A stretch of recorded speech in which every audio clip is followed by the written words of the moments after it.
Hi, I'm Staci Static, and you're watching STL TV. And we have a very important event and organization to tell you about today, and I'm talking about MCU. And today, I'm joined by their treasurer, Miss Sarah Rose. Welcome. Thank you so much for having me. Absolutely. So, like I was telling you off air, I've never heard of MCU. How long have you guys been around? Yeah, so MCU, or Metropolitan Congregations United, to make it clear that it's not the cinematic universe, has been around for about 30 years, and we're a grouping of congregations from a bunch of different faith backgrounds in the St. Louis area. Wow, and you do some important work, I was reading. So tell everybody in the viewer audience what kind of work you do at MCU. Yeah, so we're led by the congregations and individuals who are members, and we really focus to address the issues that are big in their lives. So there was a bill that was passed recently to address lead in water that was a concern for some of our congregations about their children, about their own congregations, et cetera. We're part of the ballot initiative collecting signatures at different congregations in the area to raise the minimum wage and guaranteed paid sick leave for all people in Missouri. Oh, wow. So that, you know, some folks, especially after COVID, didn't have the paid sick leave to be able to take off to take care of their kids or take care of themselves. And we want to make sure that they are able to do that. Yes, that's really important. I also saw that you do work in trying to prevent the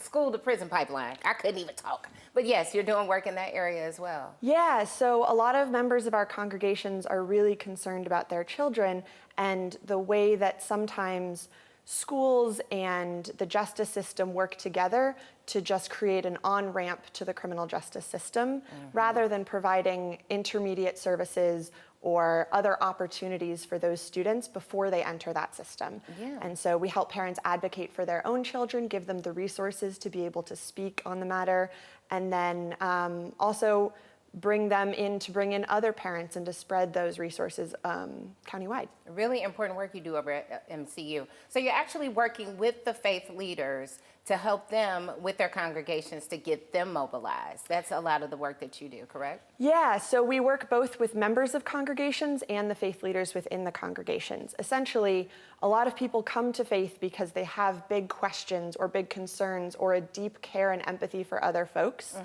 And they say, I want to do something. What are the pathways for me to do it, right? Almost every faith tradition has some kind of call to action to care for the others or to support the others. And so we can help both individuals, congregations, faith leaders organize together so that congregations are working to build more power towards doing that kind of work as led by the members. Got you. So how do you get people involved? Like if I'm a new church and you found out that I'm there, do you do is that how you do it? You just scope out faith leaders and congregations. You're like, they have enough people. Let's go get them to get involved with our mission.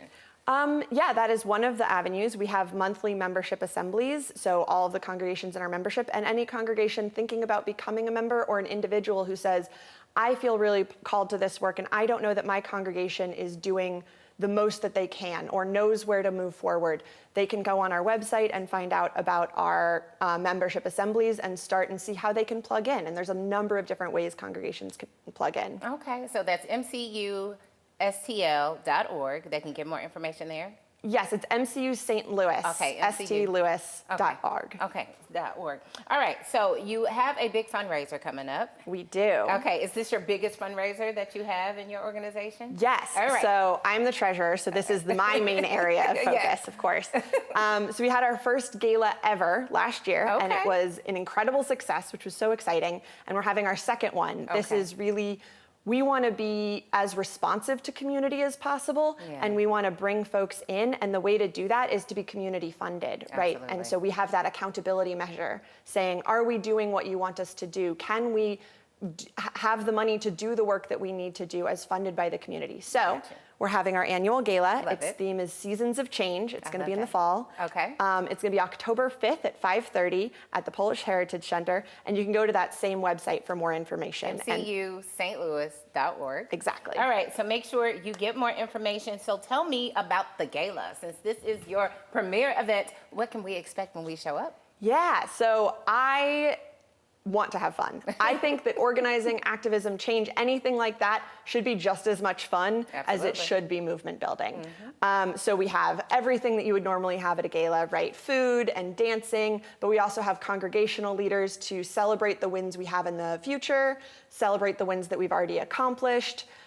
We might be giving out some awards, some prizes, sort of everything that you can see, but it's also just so fun to see pastors, reverends, rabbis cutting it up on the dance floor with everybody else. So for nothing else. So is a live band, is there a DJ? I think there's gonna be a DJ this year. Okay. We had a great one last year and we're trying to see if we can bring them back. So I think it's gonna be really fun. Well, this sounds like a lot of fun. So it's October 5th at the Polish Heritage Center and 5:30 is the start time. Exactly. So it's a really important event. So you know what?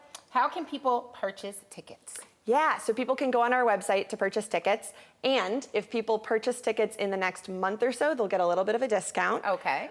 So there's an early bird discount, and you can either purchase tickets as an individual, or you can look around and say, who are my 9 besties, and get a table together. Okay. And if you do, there's also a discount if you buy a whole table. All right, so make sure you get that information and make sure you buy the tickets because this is an important organization. I love the work that you do. And you said you've been around for a very long time. So what kind of plans do you have in the future? Do you plan to expand the organization? Are there some services that you wish you all could offer, but you're not in a position quite yet? That's a really good question. So I think we are excited to, in some ways, expand outwards. So looking at where people are moving towards, right? St. Charles County, Franklin County, South County, but also deepen our relationships in places like North City and North County, deepen our relationships across faith traditions, both within the Christian faith, but then also other faiths, Jewish, Muslim faiths, and really deepen the work that we've already been doing for the last 30 years, right? Okay. Nothing stays the same. The things that we faced 30 years ago aren't the things that we're facing now. No. And, you know, if you would have told me in 2019, this is what the world would look like, right? That we'd be in 3 years of pandemic, who knows? Right. But, you know, if you get ready, if you stay ready, you don't have to get ready. Exactly, I love that saying. So what kind of, like, who are the congregations that you're working with now? Is it one, and most of them in a specific area right now? So we actually have congregations who are members all across the St. Louis region, both in the city, in the county, and then in St. Charles, and we're building outwards as well. So we have some congregations in Webster Groves, we have some congregations in South City, we have some congregations in North City, and really the thing that all of these congregations are thinking about is what does it look like to be sustainable? How can we best support the neighborhoods that we're in? How can we both support our members? And also, what does faith look like as the world is changing and we're posed with these great existential questions, sort of where can we go to not only have answers, but also to seek and push for real solutions? Real problems and real solutions in the work that you're doing with MCU. So thank you so much, Sarah. Everybody, make sure you get tickets to the gala because it's going to be dancing, there's going to be fun, and there'll be rabbis on the dance floor. I'm with it. You make sure you get your tickets at mcustlouis.org today, and you can expect to experience discount if you do the early bird tickets and purchase your tickets now. October 5th at the Polish Heritage Center is when it all goes down, so make sure you get those tickets. Thank you again, Sarah, for joining us today on STL TV. And you know what? This is STL TV. I'm Staci Static, and don't forget, you can join us on all of the social networks. You can hit up STL TV at STL TV channel on YouTube, and stltv.org for more info here at STL TV. Thanks again.